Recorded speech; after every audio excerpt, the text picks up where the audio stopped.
For a backyard survival YouTube and Instagram artist like myself, a good fixed blade is essential. That way, me as an internet man can reconnect with nature like the primitive man. As I drink beer and break down tree garbage for my chimney, like the cave bros used to do. I mean, first you have to assemble your chimney, which, takes some time. But at least you got the knife for the cardboard. So when Esee released the PR4 back in September or whatever, I was like, that's a perfect knife to get the clicks.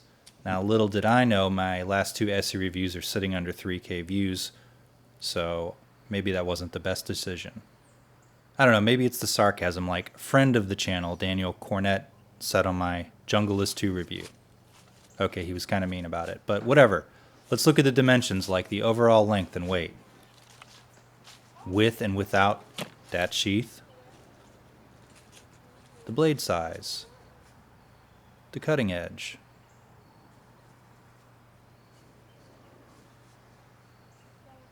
The handle size.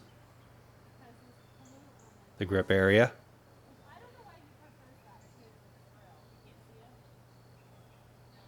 Spine thickness. Handle thickness. And how about the tallness, just to add a few extra seconds? The Esee Camplore series PR4 is a new made in the USA fixed blade knife from Esee. The PR in PR4 stands for Patrick Rollins, the designer of the knife, I assume. And the 4 being the age he was dropped into a snake pit in the middle of a jungle and told, "Hey, survive, bro." Must have been a stepdad.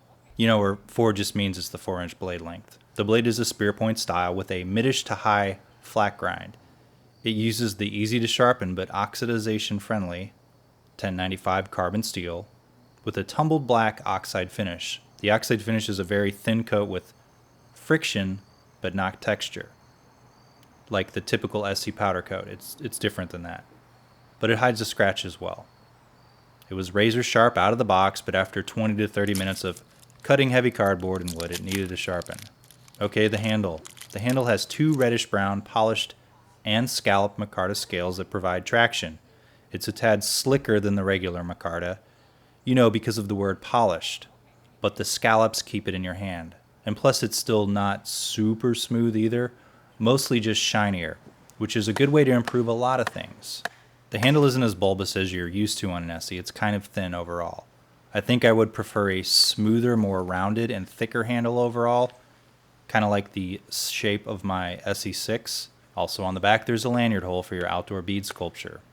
The spine is a hard 90-degree angle with no coating, unlike the sides, so it's good for your fire-starting bark shavings and striking a ferro rod segment of your video. That's of course if you didn't bring Coleman camp fuel. That means there could be a hot spot on the spine depending on how hard you play with your knife or how you play with it. I don't mind it because it gives you friction when rolling your blade with your thumb from right to left. The sheath. The sheath is a nice leather sheath. I prefer leather sheaths. Some people like Kydex, and there's nothing wrong with that. This one is made from 2 pieces of thick, smooth on the face, rough on the back leather. It's a drop sheath with a big loop, so it allows the knife to move in its sheath if you sit down, so it's not going to, ride up high then. The PR4 is said to be based on the classic Kephart sheath knife, which is similar in its spear point blade, but that original knife has a smoother wood handle. But it does look kind of thin on the handle like this one. So let's compare it to some of my other fixed blades. For size, let's look at the Esee, which is tiny. To its credit, the PR4 has about the same overall handle thickness, but a thinner blade stock.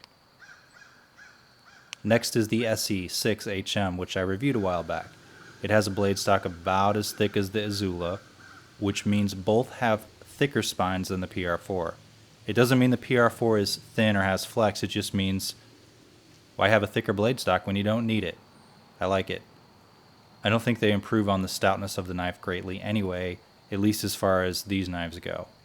The 6HM is their key-on-free version of the SE6, which is why, as a user, the PR4 works better for me because the 6 doesn't really have a key-on or a guard, so your finger tends to touch the blade edge when doing dumb backyard stuff. Now the Vangdal Rover, which several people criticized in the original review for looking not cool or like a steak knife, or maybe it just looks too useful.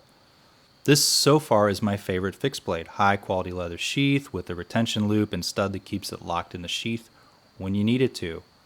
A more bulbous handle, 90-degree spine for ferro rod striking. Maybe the handle could have had a more pronounced key on and be a tad longer, but it has a reasonable size blade spine thickness and a clip point for game dressing, if it comes to that. Then the ultralight and thin bladed Mora cans ball. I like the slightly thicker blade stock of the PR4, for batoning small pieces of firewood. The cans bowl is not really meant for batoning. I like a good wooded handle or micarta handle a little better.